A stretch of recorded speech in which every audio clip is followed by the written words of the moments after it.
Alright, today we're going to be talking about a topic that I'm sure some of y'all don't know anything about because, first off, I don't think a lot of my audience watches hockey, even though I talk a lot about hockey. A lot of y'all are basketball and football and even baseball fans, but not a lot of y'all are hockey fans, and not a lot of y'all are college hockey fans. So I'm sure some of you have never heard this news. You might not even know what Tennessee State University is, but that's what we're talking about today because I am really excited for this. So for those of you that don't know, Tennessee State University is an HBCU. Historically Black Colleges and Universities is what that stands for. So a historically black university is getting a college hockey team. And I think that that is amazing. That is great for the sport of hockey. I'm super excited to see it happen for the growth of the sport and just to get some more diversity into the game. I think it's great.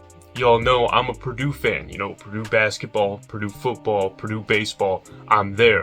Unfortunately, the only hockey team that Purdue has is club. They're not Division I, they're not even Division II, they're closer to Division III. But this is a college hockey team that's hopefully going to be televised for most of their games, and they're Division I. So I've decided to make them my college hockey team. Got the varsity jacket. I'm planning on getting a jersey as soon as they come out with jersey numbers and they play a few games and I can pick out a dude that I really mess with. That's going to be my guy. It's going to be the first Tennessee State hockey jersey that I get. But for now, we're just rocking the varsity jacket. Might get a sweatshirt or a t-shirt eventually. I know some of you are thinking, what is the point of doing this? Especially for a university that is currently struggling a little bit financially. Why should they be taking on the financial stress of having a hockey team? And I'm sure some of you are also thinking politically, why are we trying to diversify hockey? Why is that important? And this is not just me, I'm not trying to get into the politics of that really. I know you're going to get into it when you say words like diversity. There are certain people who get mad. This is not a thing where I think we should be taking scholarships away from white hockey players. There are going to be white hockey players who are playing at Tennessee State University. That's actually probably going to be interesting. Like the amount of culture shock that those dudes are going to go through when they go to an HBCU, that's actually kind of going to be funny. I hope some people ask them questions about that because a lot of those guys, that's probably going to be the most black people they've ever been around in their entire life. I think that's going to be really funny. But I'm thinking of it more as it is giving more of an opportunity to black hockey players to come and play at the Division I level and hopefully have some NHL scouts on them because Tennessee State University is going to be playing their hockey games at the Nashville Predators practice facility. Hopefully this will make hockey more accessible and not as expensive, and we'll see some more kids picking up hockey. And we might see some really good players eventually at the Division I level and at the NHL level. Also, another underrated thing, in my opinion, one of the best hairstyles in hockey is having dreads or braids coming out of a helmet. Hot take. Better than the long, straight hair. Dreads are pretty hard. Just look at Anson Carter. That's hard, I mean. But still, why does it matter that we diversify the sport other than just the NHL wanting to make more money and having more fans? I mean, they've already tried to put a hockey team in Atlanta multiple times. It hasn't worked out. Why are we trying to introduce new demographics to the sport of hockey for reasons other than money? And obviously the main motivation behind it is money, and I'm not even against that. If hockey players start getting paid better, I've been saying for years now that NHL players should be making the most out of any professional league because arguably they put the most on the line every single night. I mean, you look at the injuries they play through, everything they go through, those guys kind of deserve to be paid more than basketball, football, and baseball players. But the reason I like it a lot, and it hits really close to home for me, is there are a lot of guys that I grew up with, a lot of guys that I played football with, where they would find out that I liked hockey, we'd talk about hockey, and they'd always say, if they knew a place to play hockey or a way that they could get into it, playing it, they would love to because they'd like to hit guys or do whatever. So I think this is another step towards making hockey a more accessible thing for just regular kids to play who don't necessarily have ties to the sport of hockey. It's something like baseball or basketball or football where you can really just kind of pick up almost just like you're signing up for Little League, or you're signing up for a YMCA basketball team, or you're signing up for Pee Wee football. It can become something similar to that. And it is at that level kind of in Canada, but here in the States, especially in places outside of Michigan and Minnesota, finding hockey leagues to play in is difficult, especially once you get past the Pee Wee level. If you're a teenager and you decide that you want to try and play hockey, it is really difficult to find a place where you can play in a league that's an actual organized style of hockey, where you're on a team, you have roster and coaches and stuff like that. And I hope that this can help us get closer to that, because it's going to introduce new kids into the sport of hockey and help the popularity of it, which will then make it more accessible and hopefully make it cheaper to play travel hockey, where you're not paying $10,000, $11,000 a year. Even I've heard of people paying like $20,000, $30,000 a year. Like, what are we doing? It's something that I always struggled with. A lot of y'all probably don't know this about me. I'm from Indianapolis, right? But I'm from an area of Indianapolis, and I've grown up used to being the only white guy in the room.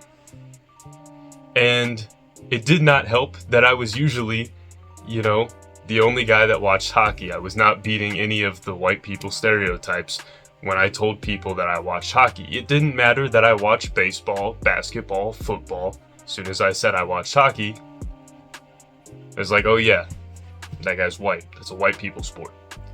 And I hope that with this, we can really get away from that stereotype of it's a white people sport.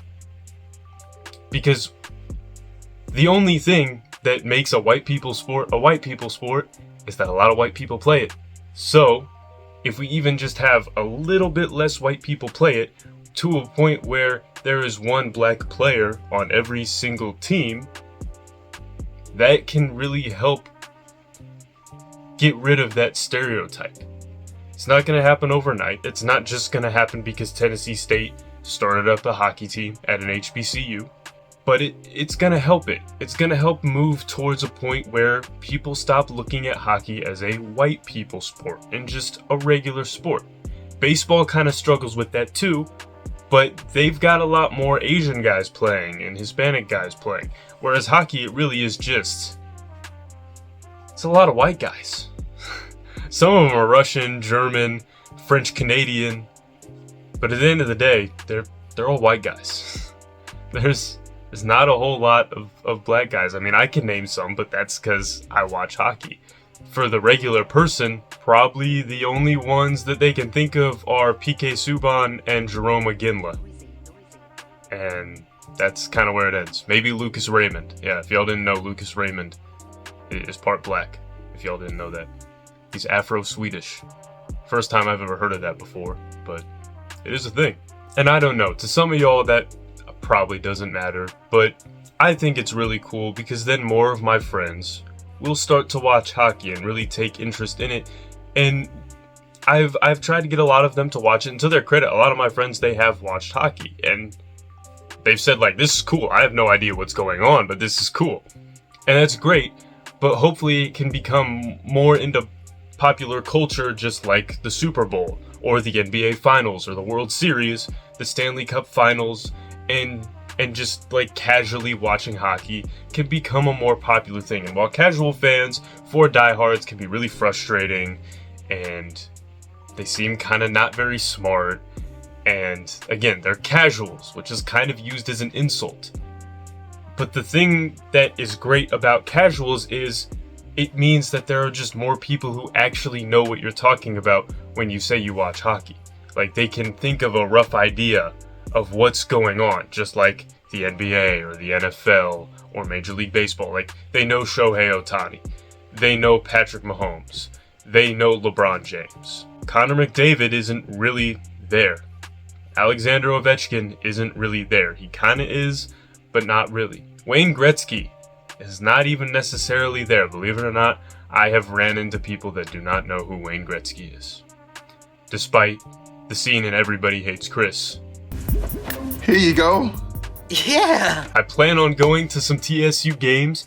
For those of you that watch Dick and Friends, hopefully, I'm not going to guarantee it, but hopefully there will be a Dick and Friends episode where we go to a TSU hockey game. Travel to Nashville, make that trip, and we go watch a game. And I'm going to have fun with that. I really hope TSU, if anybody from TSU is watching this, please have the band come and play whenever there's a goal, or just play in between puck drops or something. Like, HBCU bands are known for being really good. They're known for being amazing at what they do. Can we please get an HBCU band, the TSU band, to come and play at most home games? They might not be able to make it to every home game. I'm sure they'll be doing basketball games, and I don't even know the logistics of getting a band into the training facility and stuff, and the amount of seats that's going to take up or whatever. But can we at least have a few games where they come in and they play? Because that would be perfect. That would be beautiful. I'm sure that will just take the atmosphere up a level, and it'll be really cool. Another good idea, here I'm giving some good ideas. Why don't we have, and this might be just pandering a little bit. I'm sure some people might even think it's offensive, but let's have black hockey players come to TSU games. PK Subban, Wayne Simmons, Anthony Duclair if he's not playing, Jerome McGinley, Lucas Raymond if he's not playing, Giovanni Smith.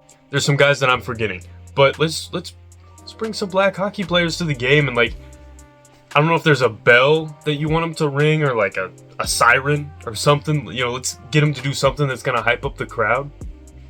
Y'all should hire me as like a marketing guy or something. Y'all know where to reach me. Get to my people. Get with your people. We got it. They're gonna start playing this year, this fall, coming this fall. TSU hockey. It's gonna be fire. It's gonna be great. I'm so excited. I've waited ever since they announced this back in 2023. I've been waiting for this. It is finally coming. When does the college hockey season start? Like October? I'm there. Anyways, I'm Limitless Pools. I'm gonna catch y'all next time. What you mix right, nigga, put it in the blender. Hell yeah, I'm Wingstop. Jump on the chicken tender. It's like the beef from energy and water like timber. Ain't turning, looking like dinner. It's like got the bag, boy or girl.